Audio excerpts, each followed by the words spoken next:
mbokk yi asalaamaaleykum ñu ngi leen di nuyu di rafetlu seen ànd ak TFM di leen dalal jàmm ci seen ndajeem xibaar li ci penc mi ànd ceeg Papis Diaw maa ngi lay nuyu Papis. jërëjëf Assane ñu ngi it nuyu ñëpp ñi nga xamante ni ñoo ñu seetaan ci waxtu bi ci li ci penc mi.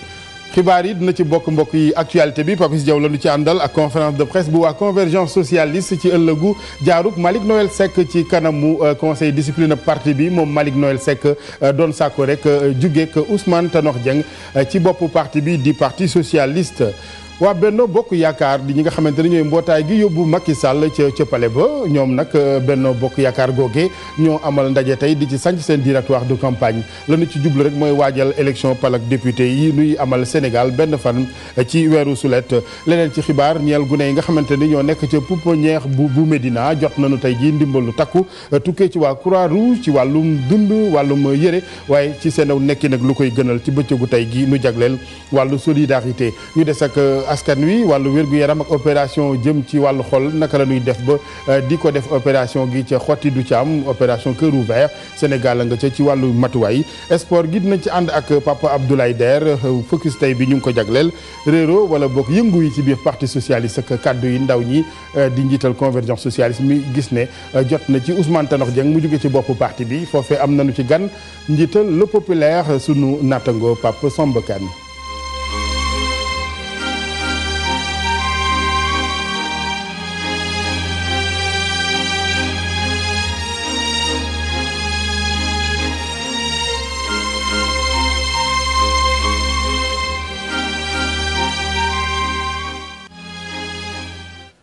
ñu dooree actualité bi Papis Diaw bismillah. jërëjëf Assane ñu tàmbalee kook convergence socialiste mi aj Malick Seck Malick Noël Seck fii léegi nag ñuy amal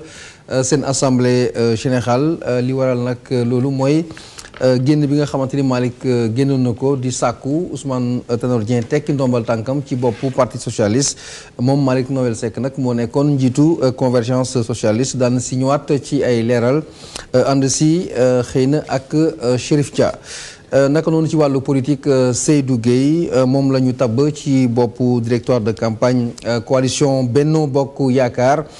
muy nag coalition boo xamante ni mu ngi samp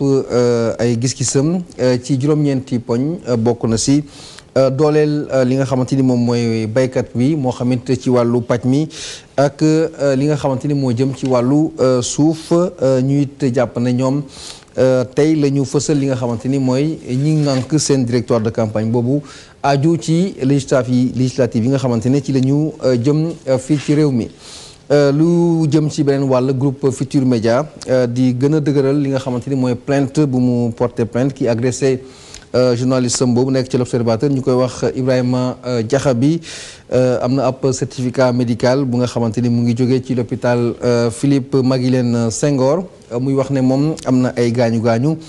ba tax sax dina toog ci lu jëm ci wàllu liggéeyam lu toll ci juróom-ñetti fan moom journaliste boobule mbir yi nag amee démb ci li nga xamante ni mooy nemmeeku visite bi ñu doon amal foofu la ca Yoff te candidat coalition Penco di Moussa Tine doon ko amal ñu ànd déglu Ibrahima Diakhaby di andi ay seede ci micro Chérif Dia ak Pape Khali Ndiaye. ñu demoon Yoff si Moussa Tine bu nekk tête de liste coalition alliance démocratique Penco. xamuñu woon ni sax ni que si xabur Mamouly la ñu dem te foofu tere nañu jigéen buy sol pantalon wala bu dul muuru léegi bu ko defee ku tudd Ousseynou Thiaw Laye mooy doom ñeenteel xalif bu Seydina Limamou Laye ñëw ne taskas xibaar yi jigéen yi nañu jóge foofu ñoom ñu ne mais ñun dañu yaakaar ne da nga ne woon duñu mën a dem si xabur bi waaye duñ fi taxaw loolu xamuñu ko woon mu ne leen jóge leen fii yëpp laa leen wax léegi man ma ñëw ne leen jigéen ñi nañu dem toog si oto bi léegi bu ma ñëwee pour ñëw expliquer ko ni que lii du dara ñàkk déggoo dong la ne ko jigéen ñi xamuñu woon ni que fii ku fi ñëw si melokaan nii ak nii nga fi ñëwee donc moom xaarul sama expliquer ko mu daal di may dóor benn kurfeñ si bët bi donc mu daal di ubbeeku deret bi tuuru après ma dem si hôpital Philippe Maguilène Senghor ñu daal di koy bi ñaw ñu daal di koy ñaw ba pare ñu bindal ma ay ordonnance bindal ma kii certificat médical ba nga xam ne fii ba juróom ñetti fan du ma liggéey donc si base boobu nag direction groupe Futurs Médias ñoom dañu ne dañuy porter plainte parce que mun si dëkk droit la ñu nekk si dëkk démocratie la ñu nekk journalistes yi seen liggéey dong la ñuy def. Ibrahima Jaxe bi ñu koy masawu ci gaañu gaañu yooyu la mu am ci wàllu liggéeyam Aliou Sow nekkoon fi ministre ci nguurub Abdoulaye Wade yaakaar ne li nga xamante ni mooy conseil des ministres bi ñu amal foofu lay ca Saint-Louis ñu koy waxee conseil des ministres décentralisé ab doxantu gouvernemental la woon ñi nga xamante ni nag moo banqaasoo moom ci parti démocratique sénégalais mu ngi yëkkati kàddu yooyu foofu lay ca Diamniadio fanu demoon pour jëlaat li nga xamante ni moom mooy seeni ay woto yu nu jël te ñu xaw ci delloo daanaka ñett ci jamono ji daañu si ñëwaat ak Aliou Sow ci micro ak Chérif Dia ci kanam lay doon wala si suñu xibaar yi ci 20h lu jëm ci pouponnière Médina amal tey jii si suba ab réception bu mag ci wàllu ay matériel ci wàllu yëre ak ay lekk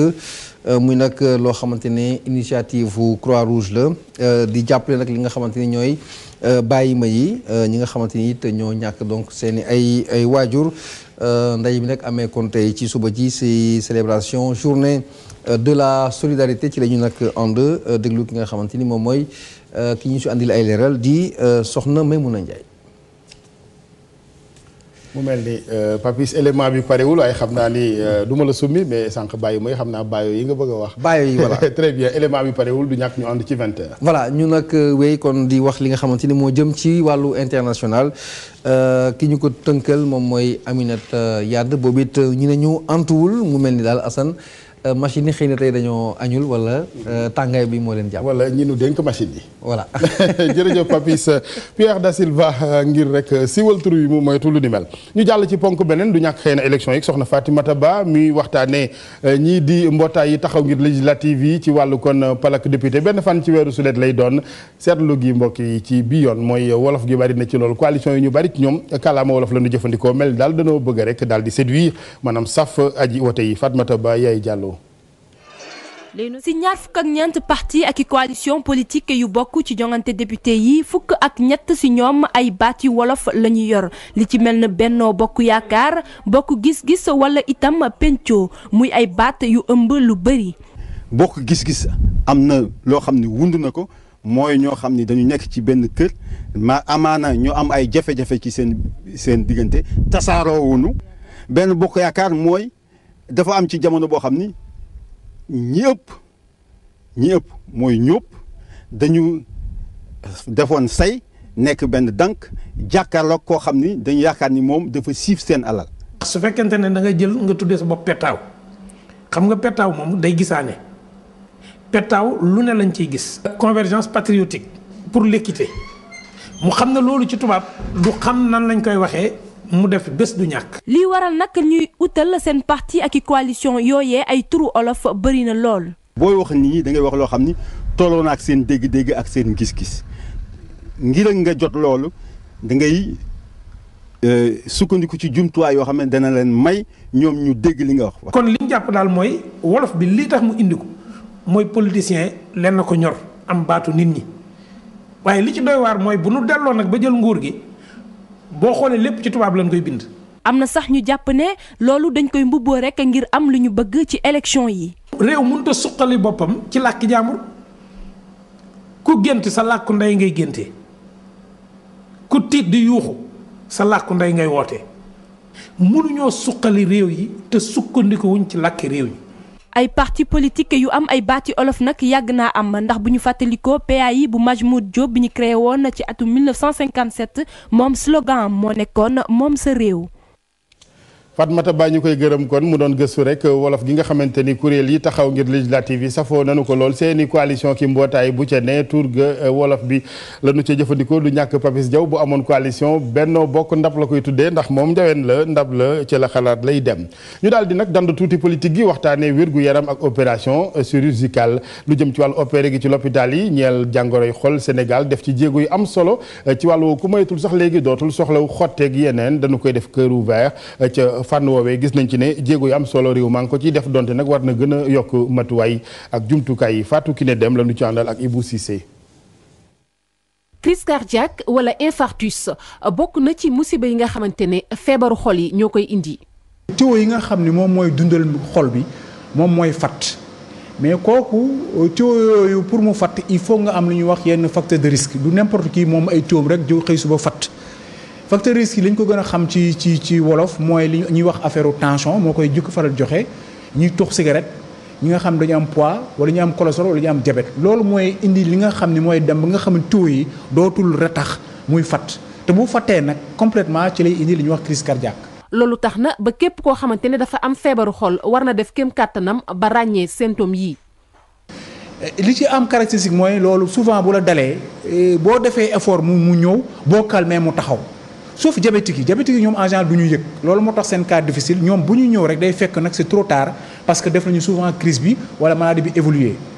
am na ay xeetu examen yu ñuy def yuy mën a tax ñu xam lépp lu nekk ci xolu nit ki rawatina ak benn rajo boo xamante ni dina gën a mën a tax ñu xam jàngoro yi ngir fegu ci fii nag ci Sénégal am na xeetu opération bu ñuy def te duñu ubbi xolu nit ki. bu fekkee koo xam ne adulte la koo xam ne am na lu man ñeent fukki at dënam di metti te mu am li ñuy wax facteur de risque bu mu ci am rek war na consulter kër docteur bu ko consulter électrocardiogramme la war a njëkk a def parfois mën na la won ni feebar bi mi ngi fi tout de suite parfois mën na du wane dara. bu mënul dara da nga war a def beneen test bu ñuy wax test à l'effort mooy électrocardiogramme boo xam ne dañ lay yëngal da ngay dawloo boobu nag su fekkee dafa positif ci ngay def rajo bi ñuy wax coronarographie moom mooy nga xam ni dafay wane sidit yi fi muy jaar bu amee rétrécissement mu mën ko wane te bu ko wanee tamit am nga possibilité ci même examen bi même bés bi ñu déboucher la ko le lendemain nga ñibbi. traitement boobee nag donte jàpp nañ ni cher na ci ñenn ñi bu ñu ko méngalee ak biti réew wàññeeku na bu baax ndax foofee ñu ngi ko fay def luy jege 4 millions mbaa mu ëpp ko te fii ci suñum réew xayma nañu ko ci 1 million.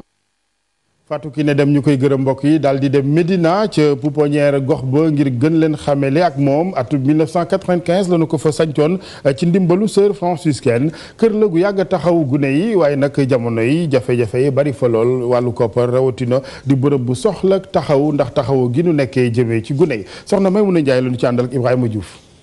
dañu leen a sànni ci mbedd mi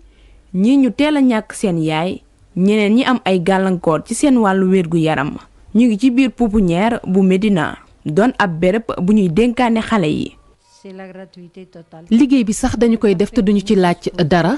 donte sax ñu ngi ciy sonn bu baax a baax ndax am na ci ay nit ñoo xamante ni ñu ngi ñuy jàppale rek te yàlla tax ba tax na daal mën nañ ne ci diggante 2 téeméer ak 4 téeméer dong la loolu nag mi ngi aju daal ci famille yi waaye tamit am na ci lu toll juróom-ñaari soxna yoo xamante ni ñoom ñooy toppatoo xale yi fii te ñooñee sax booy seet pouponnière bi moo leen di fay.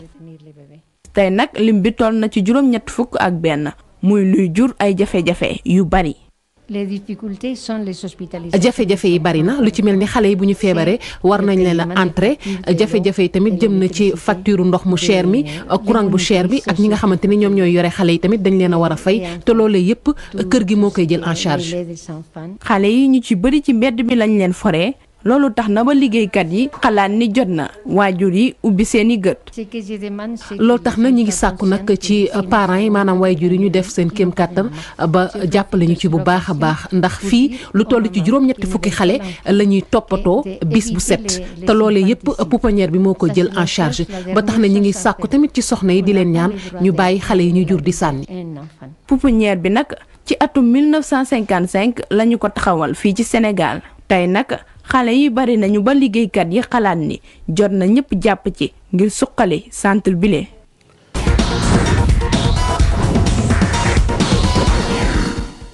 wàllu sport ak Papis Diaw Papis ñu daal di ànd tàggatu. waaw Assane dañ koy tàmbalee wàllu football wax ci li nga xamante ni moo aju ci équipe nationale bu Sénégal nuñ ko xamee nëgëndiku bi ci wàllu Joseph Koto bopp équipe bu Sénégal jeex na maanaam délai bi jot na moom ci nag bilan bu takku ñaari ndam benn match nul ci ñetti ndaje yi nga xamante ni amal na ko ci boppu équipe bu Sénégal. coor yi nag des fii kan moo koy wutu naka la war a demee ci li nga xamante ni moo ci war a toftalu ñi nga xamante ni ñooy ay entraîneur fii ci Sénégal di ay locaux addu si ñu ànd déglu li nga xamante ni moom la ñu Sayer Insa andil ci wàll boobu. ndax Joseph Koto war na des ci bopp équipe nationale bu Sénégal loolee mooy li xaajatle tey ñi seen xam-xam màjj ci mbirum football. dañ ko fi tegandu woon rek je pense comme nañ ko fi tegandu woon rek waruñoo tax ñu bañ a continuer ñu li ñu doon mëbët moo lu ñu doon mëbët mu wut entraîneur boo xam ne étranger la entraîneur bu mag boo xam ne dina mën a yóbbu Sénégal fi ko nit ñi yaakaare. bu ñenn ñi ne Koto dafa war a dem ñu wuti entraîneur ci bitim réew ñeneen daldi ne dafa war a toog. bu fekkee dañu jox nit confiance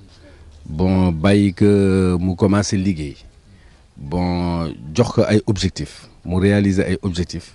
moi je pense que ni quand même mën nañ ko bàyyi mu continuer. jamono ji coowle bare na lool ci mbir mi waaye Koto moom mel ni jëfee na bu baax la ko doon xaar lu ci mën a am li ñëpp di xaar mooy ñu wut entraîneur bu mën a yor suñu football bi. jërëjëf Sayer ñu nag wéy wax ci wàllu Euro 2012 bi nga xamante ni mu ngi am ci jamono ji dañuy dellu soit ci njàngatu journée bi njëkk ak li mu àndal yenn yi ay mbetteel la yenn yi dañoo rek dëggal maanaam confirmation ak it ay yu yees ci wàllu football bi ñu ànd déglu li nga xamante ni moom mooy si ruus jógee ci Cheikh Sadibou Diarra ak Dissa Prera. première journée phase poule bu Euro 2012 jeex na démb liñ ci gën a jàpp mooy daanu ko Pays-Bas bi ndam lu rëy bu Russie am ak Shevchenko Pays-Bas bi doon xaat ci mu mën a jël Euro 2012 bi dafa lajj ci duggam Danemark moo ko bett daan ko benn bal ci dara ki dugal but bi nag di Kronedeli ci xaaj bu njëkk bi Van Persie ak ñoñam jëm nañ du nekk ci beneen xaaj bi waaye dajak défense bu dëgër. Allemagne moom door na ci jongante bu njëkk Portugal benn bal ci dara wuute ak Espagne bi nga xam ne dafa sonn ci diggante jonganteem ak Italie laata mu fay jële benn match nul. ñeneen ñu ñuy xaar ci Euro bi muy France ak Angleterre ñu doon daje daanaka dañu def match nul ku nekk dugal benn ñaari dëkk yu organisé ñoom nuróowuñu àtte Pologne moom dafa rëcc digganteem ak Grèce bu mu defal match nul ginnaaw bi góolam bi jàppee penalty waa Grèce. Ukraine ñoom dañuy jël ndam li ci kaw Suède ñaari bal ci benn seen ñaari bal yi ki di Shevchenko moo ko dugal ak bopp ñaareelu journée bi dina door talaate bii waa Pays-Bas ak waa Portugal waruñu cee lajj ngir ñu mën a yeggali ci Euro 2012 bii. ñaareelu bés boobu ngay wax Dissa ci talaata ji la tàmbali kon ci wàllu groupe A la Tchéquie moo daan Grèce ñaar ci benn Tchéquie nag relancé wu naka noonu nag ci jamono ji Pologne moom moo ci daje ak Russie muy programme talaata ji Assane aju ci Euro 2012 bi. Fabrice jërëjëf ñu yegseeg mbokk yi ci gëstu tey bi nu jagleel nekkin wi yëngu yi ci parti socialiste ci wàllu xalaat ak gis-gis Malick Noël Seck xibaar bu mujj xamal ñu ne ci convergence socialiste dañ ko ajandi ndax kàddu yu mu yëkkati sàkku dem ak Ousmane Tanor Dieng jógee ci boppu parti bi muy wane rek ni yëngooti na ci wàllu xalaat parti boobee ak jamono yi mu ko defee jamonoy waajal ak législative ci kanam tuuti ñu dalal suñu naatango Pape Samba Kane ci wàllu njàngat li laata moom Ibou Diouf. dañ ma yabal pour laajte exiger départ wu Ousmane Tanor Dieng dafa mel ni ñoom bëgguñu nangu ni que dañu perte élection yi loolu moo tax dañu bëggu langaamu ci victoire wu APR. li doon génn bi gën a fës ci biir njabootu parti socialiste kaddu yi Malick Noël Seck yëkkati ko rek jëmale ko ci seen njiitu parti lii la yëkkatiwaat coow lu bëri ci biir PS kaddu yi njiitu convergence socialiste di ab bànqaas bu féetewoo ci biir parti socialiste nag neexul ñenn ñi féetewoo ci biir parti bi. Malick Noël Seck exclure na boppam ci parti socialiste génn na ci ndaw parti socialiste su fekkee ne dafa am structure boppam na dem moom ak i ñoñam mais ñun na xam ne considéré tuñ ko comme un membre du parti socialiste encore moins membre jeunesse socialiste yi. li Malick Noël Seck wax ñun ñëpp dañ ko ñaawlu parce que secrétaire général parti mooy Ousmane Tanor Dieng ku attaqué Ousmane Tanor Dieng dafa mel ni parti socialiste nga attaqué. naka noonu nag ci la ñu taxawal ab commission ngir déglu kii di Malick Noël Seck ci kaddu yu mu yëkkati ci commission boobee ñu fekk ci ki nga xamante ne mooy Abdou Khadre Cissokho Khalifa Ababacar Sall Aminata Mbengue Ndiaye Ngirane Ndoye Doudi Issa Niass Mar Diouf ak Mame Bounama Sall muy ab déglu bu taxul ki nga xamante ne mooy Malick Noël Seck rëccu maanaam kàddu yi nga xamante ne moom la yëkkati ci ab fàttali rek kii di Aïssata Tall Sall wane woon na naxaram gannaaw ba ñu tabbee ministre ñii di Serigne Mbaye Thiam ak Aminata Mbengue Ndiaye naka noonu itam mu am ci biir parti socialiste ñeen ñu gis ne Khalifa Ababacar Sall li ko gën a yitteel tey rek mooy wuutu ki nga xamante ne mooy Tanor Dieng ñuy fàttali nag ki nga xamante ne mooy Malick Noël Seck ku jege lool Barthélémy Dias la loolee jur ab taxaw seetlu ndax fippu Malick Noël Seck bi dina soppi dara ci ni parti bi di doxee dinañu si xam dara ci fan yi di ñëw. Ibou jërëjëf ñu dal di dalal mbokk yi Pape Samba Kane kilifa Le Populaire Pape Samba ñu ngi lay nuyu. maa ngi lay fay Alaaji Assane maa ngi nuyu sa auditeurs yi. jërëjëf gannaaw ba ñu rafetloo teewaay gi ñu daal di rek taataan sa njàngat bu njëkk parti socialiste Malick Noël Seck aj gi kàddoom na Tanor dem ban njàngat nga ciy def. waaw li ma ci mën a dégg daal mooy que coow bi d'abord fooguma woon ne parti socialiste dina ko jox dayin wu toll nii. parce que quand même boo ko seetee bu baax li mujj am nii sax ak yomb tegi rek wan la ne xëy na Malick Noël Seck meen di wax ji xëy na diisaayam ci biir parti socialiste tolluwul noonu. maa ngi doon wax ci ne su doon ci français dina bu ñu waxee Tanor Malick te xamu ko dina ne combien de divisions kooku mooy kan. parce que boo seetee convergence socialiste si boppam bi mu mbubboo pour wax li mu wax convergence socialiste si boppam du instance bu régulière bu parti bi convergence socialiste maanaam sos bu Tanor la Tanor moo ko sos créé ko de toutes pièces booba nga xam ni parti bi mi ngi doon traversé période yu xaw a métti njaxare am ñi di transhumé ñi di dem fu ne moom mu doon xeex di résister pour tegaat parti bi ci yoon si la créé convergence socialiste te indi na fi lu ñu gis mooy que wax dëgg yàlla am na indi na ci parti bi 109 ak ku ci mel ni Barthélémy Dias mi nekkoon ci bopp ba jël jeunesse socialiste yi ba aujourd'hui tey mi ngi ci bureau politique ba muy dem mu bàyyi fa Malick Noël Seck donc wax ji coow ji indi na Tanor dem di ko xeexal légitimité di wax ne dafa trahir parti bi ak yooyu xëy na ñu ngi doon yaakaar mu jógee feneen fu dul ci convergence socialiste waaye loolu nag yàgg na ci politique fii ma ne su la wax ni dañ koo yebal am na ñuy njort ne xëy na li gune gi wax ci xayma gi la ko déggee loolu mënees na ko wax xëy na bu wax ji amoon ci beneen yoon bu jiitu woon bii mbaa xëy na luy topp ci lii te xaw ma ndax mu nuroog li ma njort bi ma waxee lu jiitu woon lii li jiitu woon lii mooy bi ñuy door a génn ci élection présidentielle yi peut-être am na wax ji xawoon na jolli tuuti bu booba mënoon nañ ko xalaat ndax xëy na dina méngoo xalaatu homme politique bu taxaw bu am lu nekk ci biiram waaye fi ñu nekk nii xam nga politique dafa xaw a mel nii xëy na sax métaphore bi dina xaw a métti ci ñoom mais xam nga dañu mel dañuy ami rab bu ndëpp jotee koo woyal rek mu daal di tëb tey ñu ngi nekk ay fan yi ci voilà période élection législative yi nga xam ne ñi gën a ñàkk téye seen bopp ñoo njëkk daanu dafa mel ni Malick dafa daanu te daanu bi mu daanu du daanu convergence wane na ko dernière actualité mooy que ñoom seen bopp aj nañ ko ci convergence mooy wane ne du daanu bu mu ànd ak ay nit daanu su ma wax ci tubaab ma ne dafay agir en solo moom lii mu sumb si sama yaakaaru bopp ba àddina di ko weddi dama yaakaar ne kenn yobalu ko moom moo jógu boppam ngir siwu boppam wala ak ay objectif boppam que muy arrangé ñenn nag ci biir parti social ñi nga xam ni Tanor nasax arrangé na leen loolu moom mënut a ñàkk ci politique lañu ñu mel ni ñàkk wala sa njàngatu dem ba ci tudd ci ay tur déedéet parce que xam nga lii mu def nii moom indi njaxas ci biir parti socialiste moom xëy na daf ko tànnal boppam mais ku mel ni man xam damay jéem a jàngat rek xëy na li may wax nii dama ko teg ci ay doxin wu ma yàgg observé ci politique c'est valable pour le parti socialiste c'est valable pour d'autres partis c'est valable pour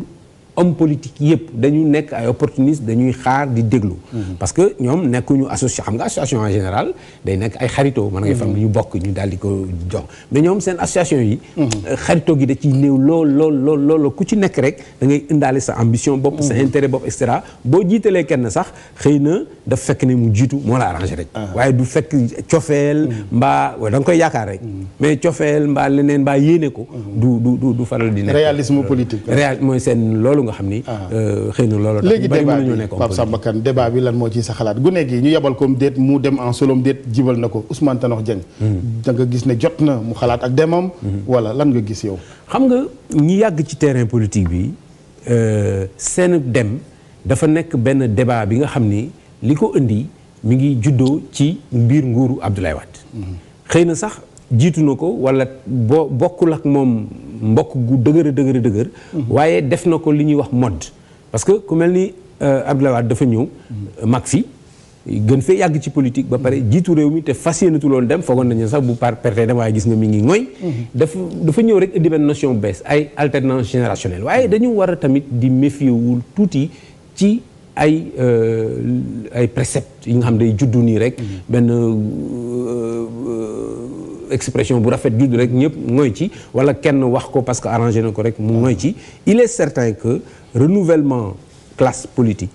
dafay am mais bokkuma ci ñu foog ne saa bu ñu waxee renouvellement classe politique rek affaire renouvellement génération moo tax ñuy wax. parce que nit mën na nekk xale. ci benn parti te yàgg fa lool. diis fa lool gann. du ma si jël tam exemple mais am na fi ñoo xam ni seen parti bi mu juddoo léegi ma tudd fukki at ak ñaar. waaye ñoom rek ñoo koy diriger keneen mënu su koo diriger. parti socialiste dund na 50 ans waaye mi ngi bëgg a wàññi ñi ko jiite ñu bëri te boo seetee Ousmane Tanor Dieng parti socialiste bi alternance en 2000 amee dafa am ñu bari ñu ne parti bi dee na. ñii di daw ñii di fëx ñii di dem fii. évoqué nañ ko léegi ci affaire convergence socialiste. moom mu taxaw di imaginer ay convergence socialiste di imaginer yeneen i yëf. toog taxaw ba nga xam ne ak ndëgër laay loo xam ne tax na ba parti bi dund goo xam ne nag. xëy na du lu mu yaakaaroon. mu toll fa la toll. du ni ko topp fañ yaakaaroon mu toll fa la toll mais loolu mooy politique moom. ndax du da nga bëgg a wax foofu ne dañu war a fay naar ba xoromam. déedéet politique amul loolu wax nañ fi léegi ne nit ñi kii moom moo war a seet nu muy dëgërloo rek moom moo war a seet nu muy dëgërloo naka lay doxalee naka lay manœuvrer maanaam ni ñu koy waxee ci français naka lay seetee ñi mu war a jox. mu mel ni bu dee manœuvre politique la xëy na wala bu fekkee baat bi lu négatif la ñu baal ma dañu seetlu ne am na ndëgër laay loolu Ousmane Tanor Dieng du tey la nu mas a contesté ak nekkinam ci boppu parti bi. waaw jamonoy Moustapha Niasse ci politika waaye ba léegi mu ngi fi taxaw. xam nga boobaa dañ ne woon ndëgër laay li ci Abdou Diouf la moo fi nekk ci moom la wéeru Abdou Diouf dem ci xeex bi muy xeex bi ma doon évoqué léegi pour téye parti bi moo ne ci ne am na lenn lu mu yoreel boppam. ba parti bi dundaat ñu songaat ko fi tamit comme ni nga wax fexe na ba léegi muy toog li ma yaakaar de mooy. su fekkee am na ñoo xam dañoo bëgg Ousmane Tanor Dieng abale. ci parti socialiste. defe naa ne mën nañ koo doxee neneen. mënul di yónni ku mel ni maa très bien waxtu wi dab nañu Pape Samba Kane waaye du ma teree laaj xëy na mbiram Aïssata Tall Sall en quelques secondes rek. waaw Khalifa Sall ñiy wax ni ñoom muyewuñu assez le maillot dañuy bëgg a xool place su Tanor ils ont raison waaw am déet. seen ambition pour diriger parti socialiste dafa légitime parce que yàgg nañ fa. ku mel ni Khalifa depuis mu nekkee xale yi mi ngi fiy diriger ay instances. Aïssata Tall Sall yàgg na fa